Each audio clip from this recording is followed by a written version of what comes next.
Halo semuanya, selamat datang kembali kepada channel Fiber Forever. Dengan saya, host kalian Fiber Anggriawan, akan membawa kalian pada video kali ini. Pada video part pertama ini, saya akan mengajari teman-teman cara menggunakan GitHub dan apa itu GitHub. Oke, mari saja kita mulai.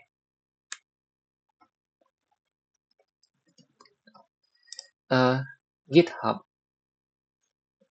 itu adalah sebuah tempat di mana kita tuh dapat menyimpan data atau kode kita. Teman-teman ingat nggak kemarin kita ada belajar yang namanya tuh Git. Pada Git itu ada yang komen namanya tuh commit. Nah, pada bagian tersebut kita tuh menyimpan kode kita tuh dalam PC atau PC kita atau laptop kita nih secara lokal. Dan jika kita ingin menggunakan laptop satu lagi atau mengirimkan filenya ke PC sebelah, dia nggak bisa mengakses Git yang ada di sini atau versi-versi historinya yang kita punya. Nah, inilah kegunaan dari GitHub. Git tadi yang nggak bisa di-share atau dibagikan list historinya ke orang lain atau ke PC lain itu dapat dilakukan di GitHub. Nah, gini gambarannya. Setelah teman-teman buka local repository, kemudian teman-teman pergi ke tampilan menyimpan kode teman-teman yang namanya itu remote repositories. Harusnya ini R sih, remote repositories. Remote repositories itu dapat teman-teman akses kapan saja, di mana saja, dan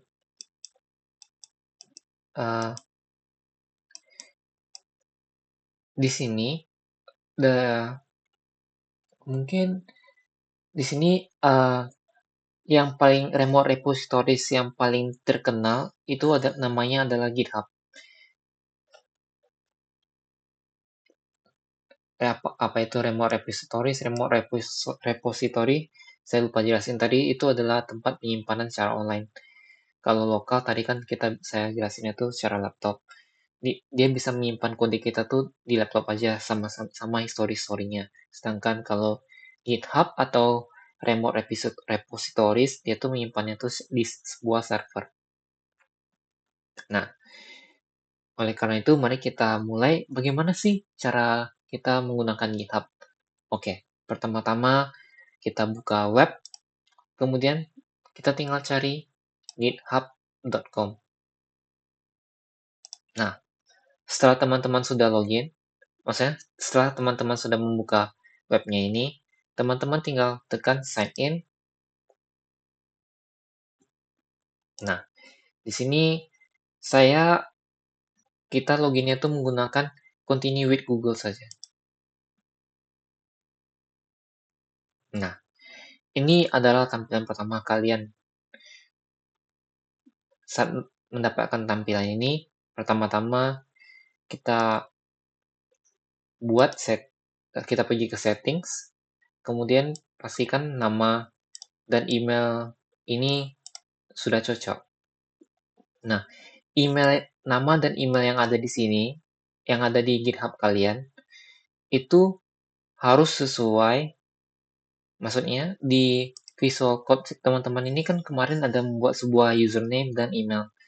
Di Visual Code kalian ini, teman-teman ini, yang harus menyesuaikan dengan akun GitHub teman-teman sendiri. Jadi saat teman-teman buka ini, bukan GitHub, bukan akun GitHub teman-teman yang sesuaikan, tapi dari Visual Code-nya yang harus disesuaikan dengan akun GitHub yang teman-teman bikin ini. Di sini saya bikinnya Fiber 1346 dan public emailnya Fiber 24SE. Nah, setelah sudah, teman-teman tinggal tekan enter saja, atau update profile. Nah, kita kembali ke dashboard. Nah, pada halaman dashboard ini, kita akan membuat repositories baru. Bagaimana cara membuatnya? Pertama, kita tinggal menekan tombol new. Kemudian di sini kita bebas membuat nama repositoriesnya apa. Tapi pada repository ini saya membuatnya pertanahan. Oke. Kemudian saya bikin choose visibility-nya tuh private karena akan saya sendiri saja yang menggunakannya. Teman-teman di sini juga bisa menambah sebuah deskripsi, tapi saya nggak usah saja. Setelah sudah, teman-teman tinggal tekan create repositories.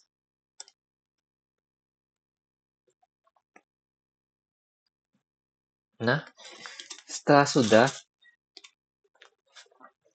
di sini kita pergi ke Visual Code Studio-nya.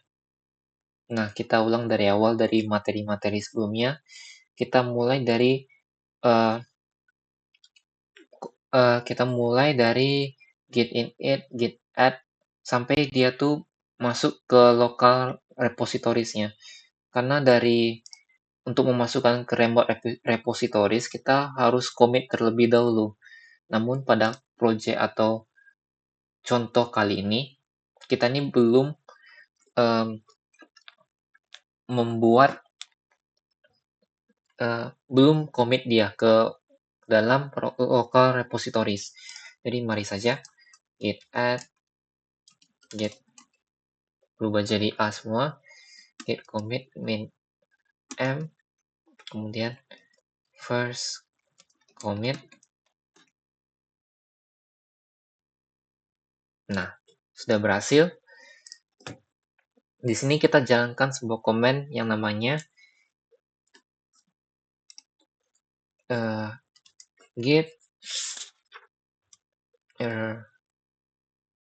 remote.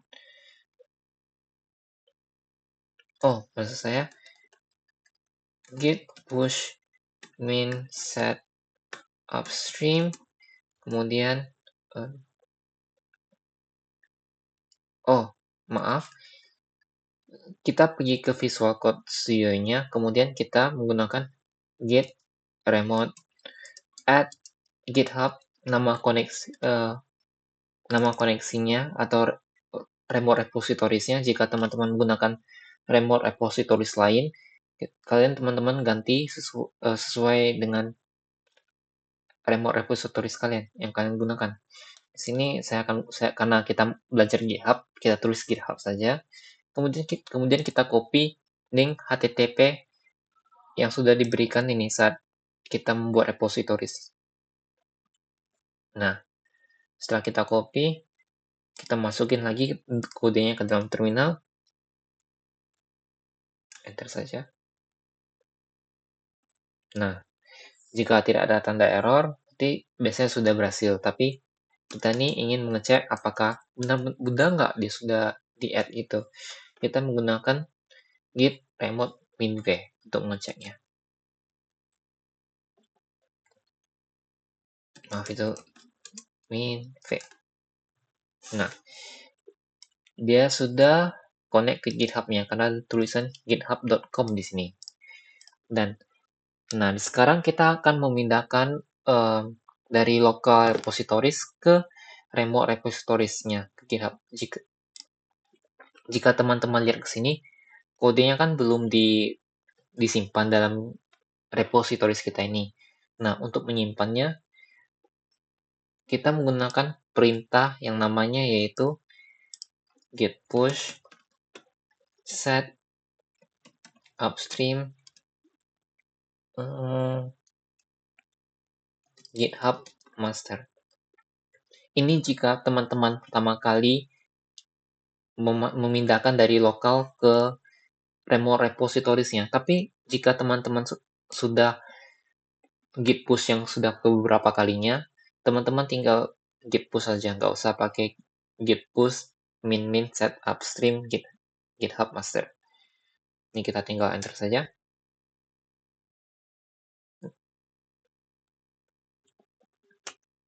Nah, berarti di sini sudah berjalan. Jika kita kembali ke repositories kita refresh. Nah, kode kita telah tersimpan ke GitHub kita. Nah, di sini misalnya terjadi sebuah error. Oh ya, teman-teman, saya lupa mention. Ini karena bukan pertama kalinya saya menggunakan GitHub. Biasanya jika pertama kali akan muncul sebuah tampilan yang namanya yang sign in setelah menggunakan git push min set upstream. Itu teman-teman tinggal tekan saja tombol sign in-nya. Kemudian jika berhasil akan tampil kayak halaman kosong gitu yang ada sebuah link HTTP-nya nih. Nah, namun jika masih error, itu teman-teman dapat mengeceknya tuh di Credential Manager.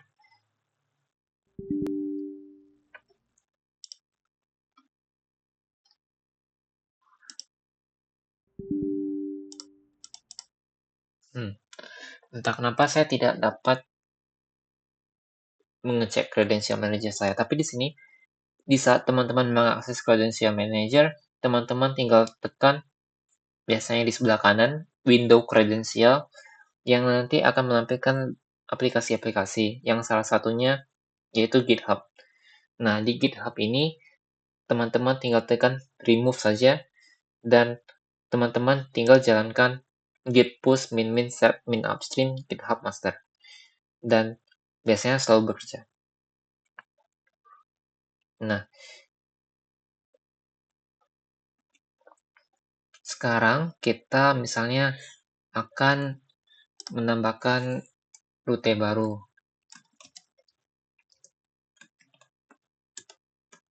Nah, akan muncul tanda hijau di sini. Kita nih ingin mengetes atau mengecek history commit kita yang masuk ke dalam remote repositories kita. Yang tadi git min set upstream kita baru melakukan satu commit. Nah, jika kita menggunakan git push lagi, dia bertambah nggak? Kita ulang dari awal. Git add git commit min m commit kedua. Nah, kemudian git push.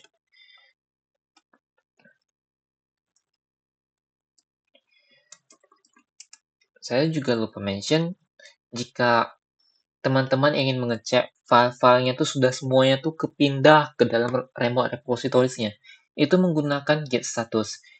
Setelah git status akan muncul pesan yang namanya your branch is up to date, yang berarti semua filenya tuh sudah di save di GitHub kita. Nah, seandainya nih kita refresh, maka akan muncul 2 commit di sini. Kemudian saya akan mengajarin teman-teman jika kayak misalnya folder APL asam ini saya delete dari sini. Nih, saya tutup dulu Visual Code-nya.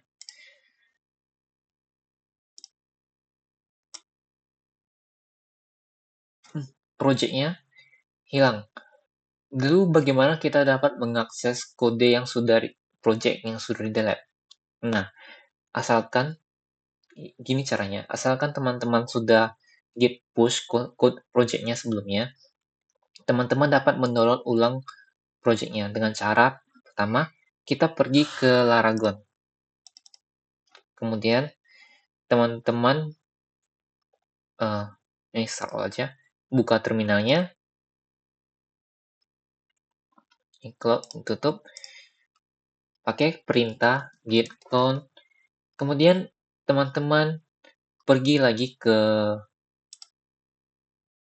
GitHub-nya, ke remote repositories pertanahan,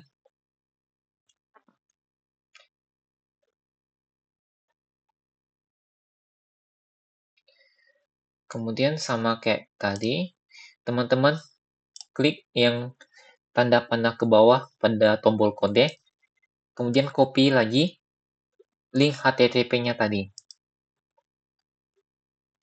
Nah, ini tinggal pastikan saja.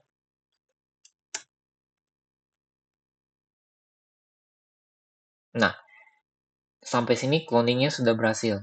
Jadi kita bisa buka Visual Code-nya lagi untuk mengakses apel asam tadi, project apel asam tadi. Namanya cukup kreatif di data D.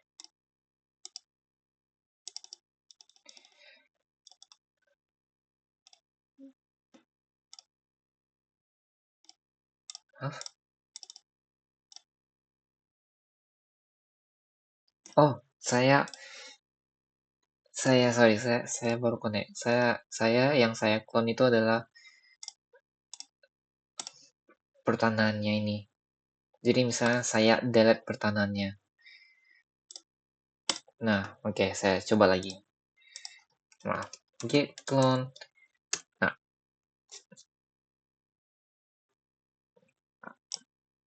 Nah, akan muncul folder pertanahan yang sudah kita delete tadi. Tadi nggak ada kita recycle kan, dari ambil trashnya. Foldernya itu dari trashnya. Kita nih ambil foldernya dari GitHub-nya itu. Berdasarkan apa terakhir kali kita nge-push-nya.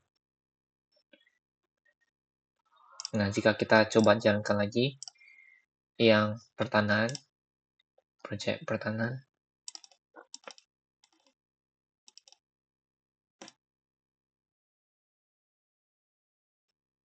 Aragonella jalan, oke. Kemudian misalnya new terminal PHP Artisanser. Nah, di sini pasti muncul error. Mengapa? Karena jika teman-teman lihat ada file yang kurang dari sini. Itu apa saja? Yaitu file env dan file vendornya. File env yang biasanya mengatur-ngatur rutenya apa, servernya apa. Kemudian juga file vendor yang menyimpan file-file yang atau gambar-gambar apa saja yang kita butuhkan pada project kita ini. Nah, bagaimana cara memperbaikinya? Cara memperbaikinya agak mudah. Pertama, teman-teman tekan Composer Update pada terminalnya. Kemudian tunggu saja.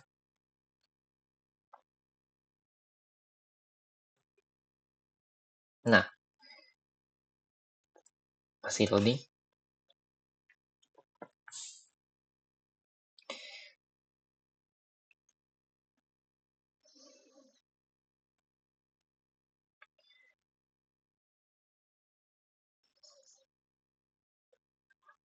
Lumayan lama. Nah, namun karena kita sudah lumayan jauh pada video ini, jika teman-teman bisa memiliki sebuah pertanyaan, teman-teman atau penjelasan saya kurang jelas, teman-teman dapat mendrop saran dan kira-kira pertanyaan teman-teman nih akan konten atau video yang telah saya buat ini. Oke, itu karena itu sangat membantu bagi saya. Nah, sekarang vendornya sudah dibuat, lalu kita kehilangan satu file lagi yang namanya tuh file env. Nah, untuk file env ini, kita di vendornya ini, klik kanan, buat, tunggu, vendornya buat new file, yaitu .env. Nah,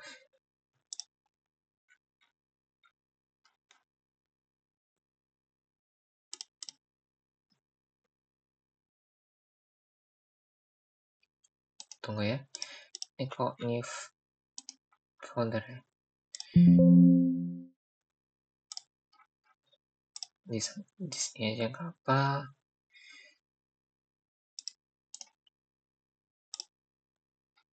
New folder. Nah, .env. Di sini teman-teman menyadari bahwa ada satu file lagi yang namanya tuh env.example. Nah, dari env.example ini kita copy aja semua kodenya. Kemudian masukin kodenya tuh ke dalam file env kita. Sama kayak pertemuan awal kita hapus ini ya, tanda pagar ini ya. Kemudian mengganti SQLite-nya itu menjadi MySQL. Nah, Ctrl S. Nah, kita coba jalanin lagi nih, PHP Artisan Serve. Oke, itu salah komen saya. Agak panik. Nah, sekarang kita coba klik servernya. Harusnya sudah berhasil.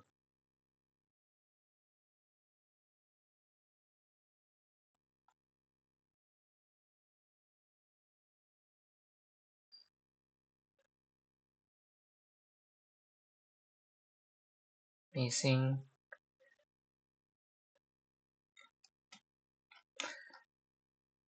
not application, missing up key encryption. Tunggu, apa yang salah dari sini?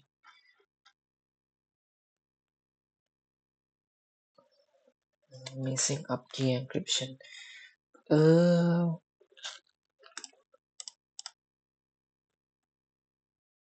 Tunggu, saya coba buka folder lain. Fa.env-nya udah oke.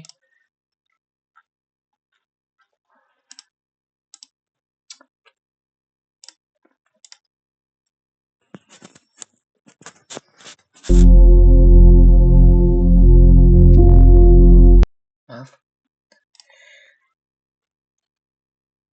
Mungkin saya coba refresh-nya Largon kita. Missing encryption-nya. Nah, kita coba jalanin lagi nih ya. Refuse to connect.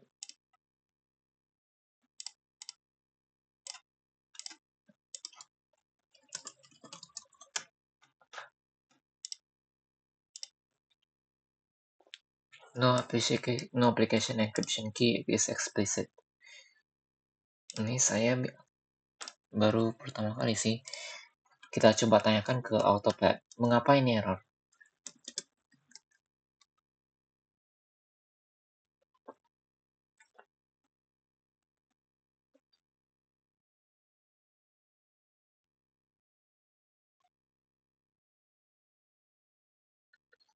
App key.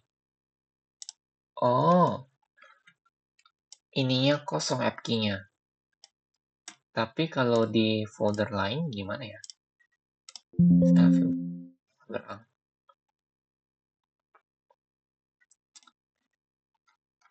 App key-nya kita buat base 64. Oke, saya mengerti.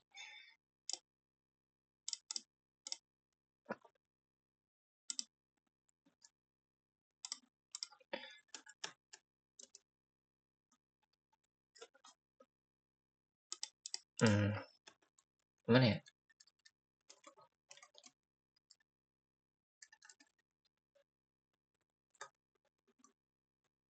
Your app key here. Oke, berarti kita tinggal buka saja dari project sebelumnya, kemudian kita copy ini. Nah, kemudian kita buka project kita satu lagi, yang tadi.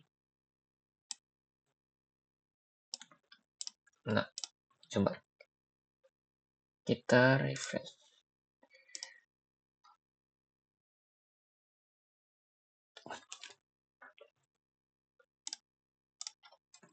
PHP Artisan Serve. Nah, berhasil. Oke, mungkin Untuk part kali ini cukup sampai sini aja. Terima kasih teman-teman sudah berada bersama saya, menemani saya. Oke, semoga ini bermanfaat.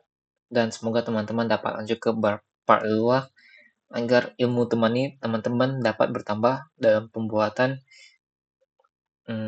form input dan kayak warning gitu cara pembuatan login. Oke, sampai jumpa di part 2. Halo semuanya, selamat datang lagi ke bagian kedua. Oke, pada kali ini saya akan menjelaskan kepada teman-teman cara meminta inputan dari user. Pada percobaan sebelumnya, saya sudah melakukan hal yang mirip, tapi itu masih kurang proper karena belum ada tombol warning, kayak batasan-batasan yang benar untuk user itu menginputkan data-data mereka. Kemudian data-datanya belum kita saring dari controllernya. Nah, sekarang saya akan menjelaskan hasil kerja yang telah saya buat. Nah, pertama-tama kita pergi ke rutenya. Di sini, rutenya akan mengarahkan kita ke controller pada function index. Nah, di sini dia akan menampilkan halaman login. Halaman login ini disinilah kita kayak meminta inputan dari usernya. Di sini saya ada beberapa fungsi utama selain input type. Yang pertama adalah pada input type saya di sini menambahkan value sama dengan tanda petik 2 kurung kurawal 2 kali kemudian nama dari input type ini. Di sini gunanya misalnya jika kayak teman-teman sudah submit gitu, kemudian error, dia nggak ngulang dari awal. Dia udah simpan data yang teman-teman tulis atau inputkan sementara tadi, jadi sehingga teman-teman tuh nggak usah ulang dari awal. Nah, itu fitur yang salah satu fitur yang penting. Kemudian di sini ada salah satu fitur penting kedua, yaitu namanya if error. Nah, fungsi dari fitur if error ini sebenarnya satu paket. Ini berfungsi untuk menampilkan suatu error yang terjadi dalam user menginputkan data. Di sini pada controller, misalnya di saat user ke submit formnya, dia akan mengirim ke controller pada fungsi login. Nah, pada fungsi login ini dia kan ada beberapa peraturan yang kita buat. Nah, peraturan-peraturan tersebut akan harus diikuti oleh user sehingga mereka tuh dapat mensubmit formnya. Nah, jika fungsi dari ini adalah jika kayak terjadi rule-nya tuh belum sesuai, dia akan kembalikan datanya tuh ke halaman loginnya. Nah, halaman loginnya ini ada fungsi ini. Dia ini akan menampilkan errornya tuh apa sih? Nah, kita kembali ke out controller pada fungsi login. Nah, karena kita meminta inputan dari user, kita tentunya membuat variabel lokal yaitu nama username yang jika kita meminta request inputannya tuh dari nama username, kemudian kita bikin sebuah array. Array di sini untuk menampung nilai dari inputan yang di sini. Nah, setelah sudah, di sini kita bikin berapa peraturan tadi. Yang pertama, untuk peraturan nama, kita bikin required, yang berarti harus diisi, maksimal jumlah datanya 10, jumlah karakternya 10, dan rejects, yang artinya harus ada huruf kapital di sini. Dari A atau sampai Z minimal. Kemudian ada di password, dia perlu di required, yang artinya harus wajib diisi, kemudian minimal karakternya ada 3. Nah, di sini saya juga membuat custom warning. Di sini jika inputan nama yang nggak diisi, dia akan menampilkan pesan hatimu tidak boleh kosong jika itu tidak isi. Nah, tapi jika misalnya nama tapi huruf kapital yang nggak ada, dia akan menampilkan pesan nama harus mengandung minimal 1 huruf kapital. Begitu juga dengan password yang sini, yang required. Kita langsung coba demokan saja. http kemudian out from login. Di sini kita coba dia fungsi errornya. Misalnya tidak ada huruf kapital. Michael, kemudian saya misalnya dia lebih dari 10 karakter juga. Dan passwordnya 1 huruf karakter aja. Jika kita tekan sini, bang, akan muncul 3 error. Dan tentunya apa yang setelah kita submit ini ya, dia tetap tersimpan data yang telah kita inputkan tadi. Tapi kalau mengenai password yang tentunya dia tuh harus ke refresh atau pulang dari awal. Kemudian di sini jika misalnya kosong ya, jika kosong kemudian kita tekan login, akan muncul jenis error baru. Nah, seandainya si user tuh berhasil login, misalnya seperti ini,